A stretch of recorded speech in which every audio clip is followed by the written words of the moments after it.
event coming up while Awesome. you're doing that. Okay.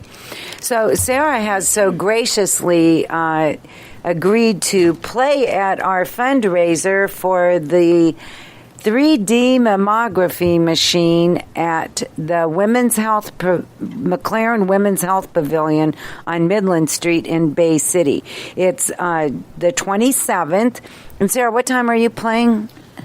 I believe 6 to 7. That's what I thought.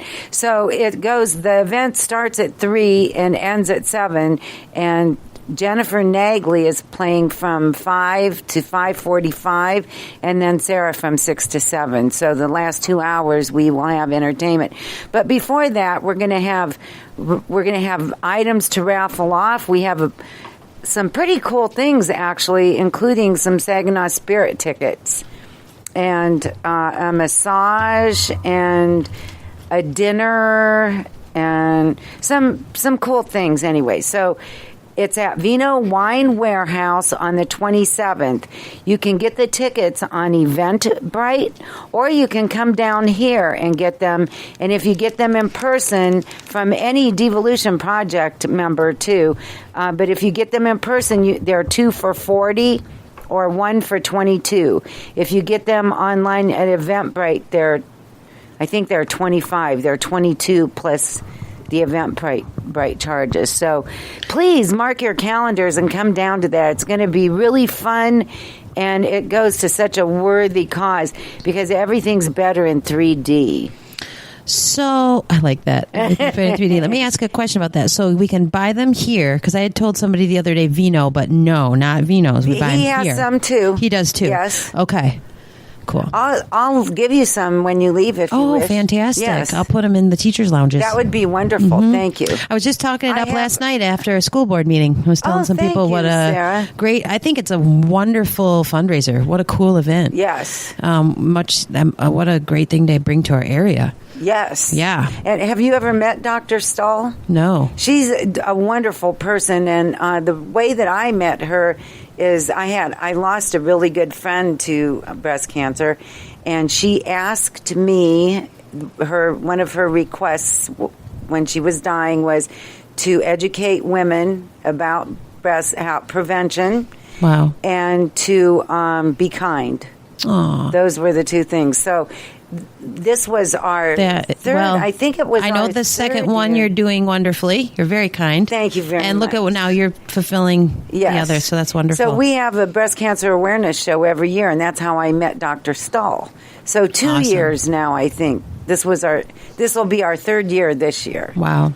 Cool. Yes, and she's really cool. I really like her. Yeah, I need to. I think you sent me the link. I need to get that up after tonight. I'll get that up on my Facebook, and I'll post on Instagram. And you can say that you have tickets then too. Yes. All right, and I hope I have them. Okay. If not, I know where to find you. Yeah, you do. Yeah. Okay, so the name of the song is Unknown. Yeah. To be named. To be named. And this is Sarah SCHINGECK. Thank you, Sarah. Yeah.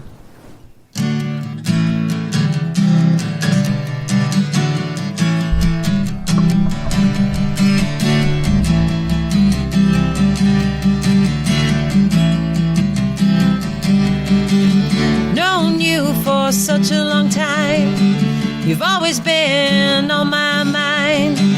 You were sitting across the table from me. We were a couple little grunged out teens. Across the table you slid me a Pez. You should collect these is what you said. We walked home that day from high school. We were thinking we were pretty cool, yeah. Drove around in your old cars, round in circles not very far. We spent our days laughing in the sun. Our days together are always fun, 'cause you are the one for me. Yeah, you are the one for me. Woo!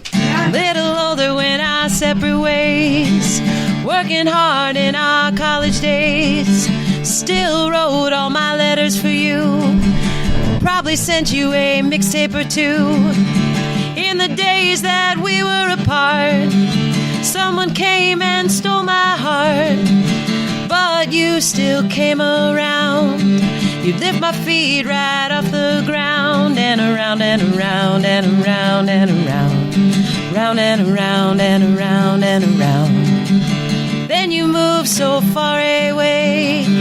I wanted to go, but I had to stay. We had to let our spirits be free. Felt it getting a little harder to see that you are the one for me. Yeah, you are the one for me. Everything that I planned slipped right on through my hand. So I came running for you, and you knew just what to do. You wiped each tear from my eye, asked me to give us a different try. You told me of all the love in your heart. You asked me to make a brand new start.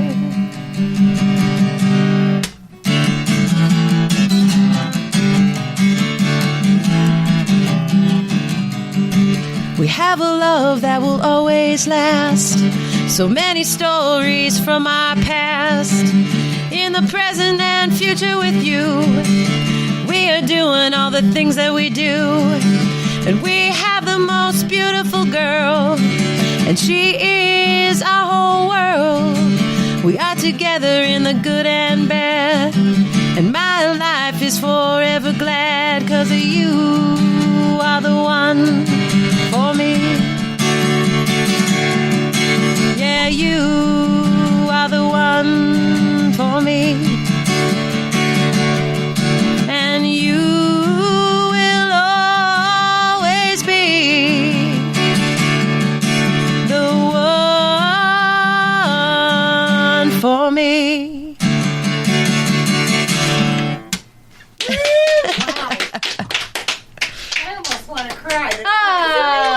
Thanks. Really fun. That was real. I love it. Thanks. So I've only played it out once, and that was at a friend's house at a concert they did. And then I've played it for Julia, my friend, of course, for Danny. Right. But yeah, I it's bet like Danny loved it, didn't he? yeah, it's our story, you know. Yeah. Yeah. I don't write a lot of love songs. So I figured if I was going to write a love song, I should write one that I know about. Right. So good point. yeah, It makes for the best copy. Yeah. Right. Yeah. I love it. Yeah. Did you guys get goosebumps? Yes. Yeah. Aw. Yeah. Well, today I Take my read guitar off. this. People who can experience sensations like goosebumps during music are only 50% of our population. Wow, really? Yes. Oh my gosh, I And- make up a big part of that 50%. And almost everybody that I know is like that. So it's interesting. Those are the kind of people that we know. Huh. And it's because of the way that our brains are wired. Wow. And it's the fibers form a link between the areas which process emotions and their auditory cortex, which make them highly sensitive to emotions. Neuroscience has quoted Sack, the guy that found this out, that ran the experiments. The idea being that more fibers and increased efficiency between two regions mean that you have more efficient processing between them. So you're using both sides of your brain. Wow. Isn't that interesting? Yeah. I always think that I love whatever brain stuff. I do too. Mm-hmm. Yeah. I always think that however what happens to me happens to everybody. Oh. That fascinated me Yeah. that only 50% of the people. Right. Yeah. I isn't that mean, interesting? I feel like that's a big part of who I am. Yeah. Like, I would even say, like, for me, I almost feel it's a spiritual thing. Uh-huh. Like when I'm in church and I feel like or when I'm feeling like in nature and I'm feeling like a moment where I'm really contacted with the Holy Spirit, and I get like this, the goosebumps all over. Right. Yeah. And teary eyed. Mm-hmm. See, that's cool. Yeah. It's interesting. It's spiritual. It to is me, yeah. spiritual, yes. Yeah, and music is spiritual. Oh, yeah. It's the other day, Wayne Dyer said something. I was listening to this CD, and he said, universe. Una is one, and verse is song. Oh, and isn't cool. music the universal language? Whoa. Isn't that interesting? Boom. That's good stuff. Yeah. Yeah, I like that. I like that a lot too. So, I want to write that down. Are you? Thanks. Yeah. I like that. Thanks, Wayne Dyer. Yes. So, what is your favorite thing about your job?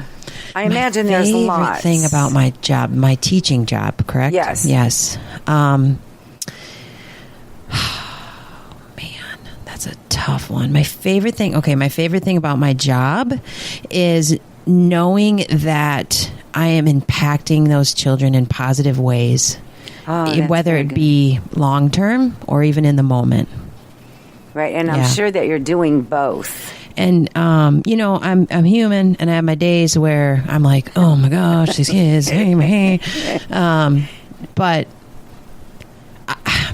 I think one of my favorite parts of my job too is how many hugs I get. Oh yeah. I mean, I walk down the hall. I cannot walk down the hallway without getting a hug. Aww. Which is great. A great problem to have, right? Yes. I know. Oh, I mean, nobody ever said, I got too many hugs today. Yeah, I fulfill my quota of the need for hugs when I go to work. That's really cool. Yeah, and sometimes I have to remind myself of that. And what's interesting, too, and sometimes it stops me and makes me consciously think about this, is when I'm hustling and bustling and I'm trying to, like, be where I need to be and do what I got to do, and some kid stops me in my tracks and hugs me, and I'm like, hi, I got to go. And then as I walk away, I realize, like, that kid just wanted a hug. Aww. And you're, like, bolting through this hallway.